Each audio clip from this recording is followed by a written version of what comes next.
Shit. आखिर ऐसा क्या हुआ कि शांति और याचिकाओं का रास्ता एकदम से बंद हो गया और भारत की आजादी की लड़ाई ने एक नया, ज्यादा उग्र, ज्यादा आक्रामक मोड़ ले लिया? एक ऐसा वॉइसरॉय जिसकी नीतियों ने, आप कह सकते हैं, आग में घी डालने का काम किया। फिर आया एक ऐसा संकट, एक देशव्यापी संकट जिसने लाखों लोगों की कमर ही तोड़ दी। और फिर वो एक साल 1905 जो सब कुछ बदलने वाला था।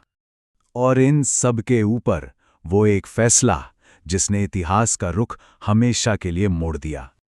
तो चलिए आज इसी कहानी को समझते हैं।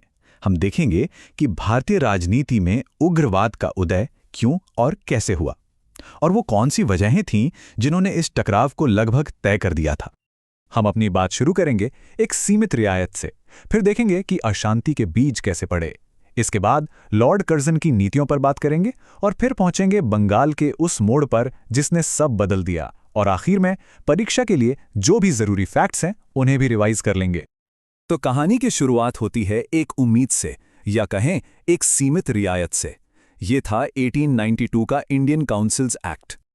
देखिए, हम जो भी विश्लेषण कर रहे हैं वो इस दस्तावेज पर आधारित है।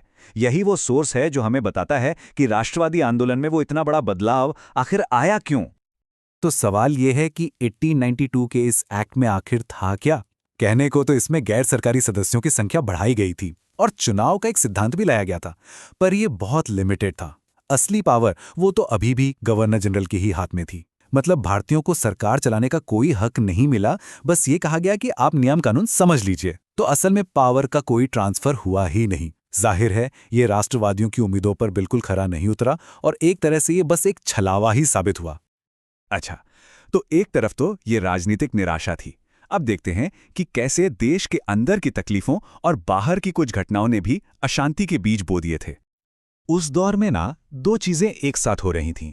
एक तरफ तो 19वीं सदी के आखिर में भारत की आर्थिक हालत लगातार बिगड़ती जा रही थी।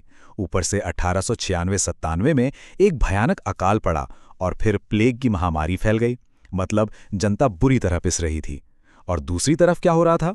जो हमारे उदारवादी नेता थे वो इस मुश्किल घड़ी में लोगों को कोई बड़ी राहत नहीं दिलवा पाए। नतीजा क्या निकला? धीरे धीरे लोगों का उनके शांतिपूर्ण तरीकों से भरोसा ही उठने लगा। और ठीक इसी समय भारत के बाहर भी कुछ ऐसा हो रहा था जिसने यहाँ की सोच को बदलना शुरू कर दिया। सोचिए, 1896 में इथोपिया ने इटली जैसी यूरोपियन पावर को हरा दिया। फिर बोर युद्ध ने यह दिखा दिया कि ब्रिटिश सेना भी कोई अजेय नहीं है। और सबसे बड़ा झटका तो तब लगा जब 1905 में जापान, एक एशियाई देश, ने रूस जैसी बड़ी ताकत को हरा दिया। इन घटनाओं ने यूरोप की हमेशा जीतने वाली इमेज को तोड़कर रख दिया और भारतीयों के अंदर एक नया आत्मविश्वास जगा दिया। और फिर एंट्री होती है लॉर्ड कर्जन की, जिसके दमनकारी शासन ने, आप कह सकते हैं, उग्रवाद की आग को और भड़का दिया। लॉर्ड कर्जन ने तो जैसे ठान लिया था कि भारतीयों के अधिकार छीनने हैं। उसने एक के बाद एक ऐसे कानून बनाए। देखिए, 1899 में आया कलकत्ता कॉरपोरेशन एक्ट, जिसने लोकल बॉडीज से भारतीयों का कंट्रोल कम कर दिया। फिर 1904 में यूनिवर्सिटीज एक्ट आया, जिसने यूनिवर्सिटीज पर सरकारी शिकंजा कस दिया। और तो और राजद्रोह और ऑफिशियल सीक्रेट्स एक्ट जैसे कानूनों ने तो आम आदमी की आज़ादी पर भी पहरा लगा दिया। ये कोई एक दो कानून नहीं थे, ये दमन का एक पूरा पैटर्न था। तो माहौल तो पहले से ही गर्म था, और अब हम पहुंचते हैं उस पॉइंट पर, उस ब्रेकिंग पॉइंट पर जिसने सब कुछ बदल कर रख दिया, यानी बंगाल का विभाजन। 1905 में बंगाल का विभाजन वो आखिरी कील साबित हुई। जैसा कि हिस्टोरिकल एनालिसिस में भी कहा जाता है कि यह राष्ट्रवाद को भड़काने वाले सबसे बुरे फैसलों में से एक था। इस एक फैसले ने यह साफ कर दिया कि उदारवादी तरीकों से अब कुछ हासिल नहीं होने वाला। इसने एक नए आक्रामक रास्ते के लिए पूरी जमीन तैयार कर दी। कह सकते हैं कि यही वो चिंगारी थी जिसने पूरे देश में आग लगा दी। ठीक है, तो पूरी कहानी तो अब हमारे सामने है।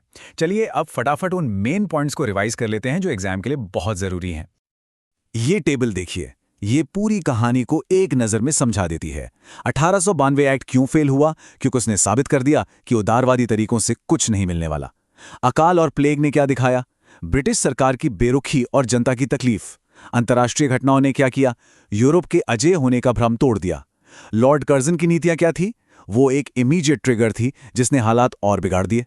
और आखिर में बंगाल का विभाजन, वो तो दमन का आखिरी और सबसे बड़ा कदम था जिसे कोई बर्दाश्त नहीं कर सका। यहां एक शब्द बार बार आता है, प्रतिक्रियावादी नीति या रिएक्शनरी पॉलिसी।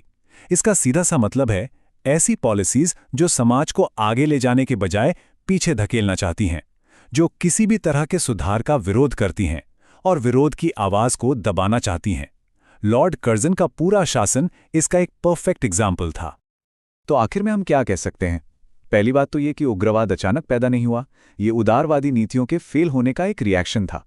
दूसरी बात, देश के खराब आर्थिक हालात और दुनिया में हो रही घटनाओं ने एक नई सोच के लिए माहौल बना दिया था। तीसरी, लॉर्ड कर्जन के दमनकारी शासन ने इस आग को भड़काने का काम किया।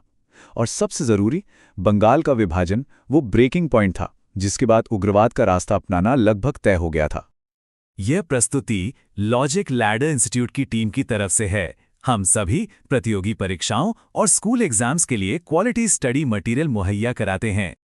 अगर आप ऐसे ही और एजुकेशनल टॉपिक्स को समझना चाहते हैं तो हमें लाइक, शेयर और सब्सक्राइब जरूर करें। और अगर आपका कोई सवाल या सुझाव है तो कमेंट सेक्शन में हमें बताने में बिल्कुल नहीं हिचकिचाएं। तो ये तो साफ है कि उग्रवाद का रास्ता हताशा और गुस्से में से निकला था। लेकिन सवाल ये है कि ये नई आग भारत की आज़ादी की लड़ाई को अब किस मोड़ पर ले जाने वाली थी।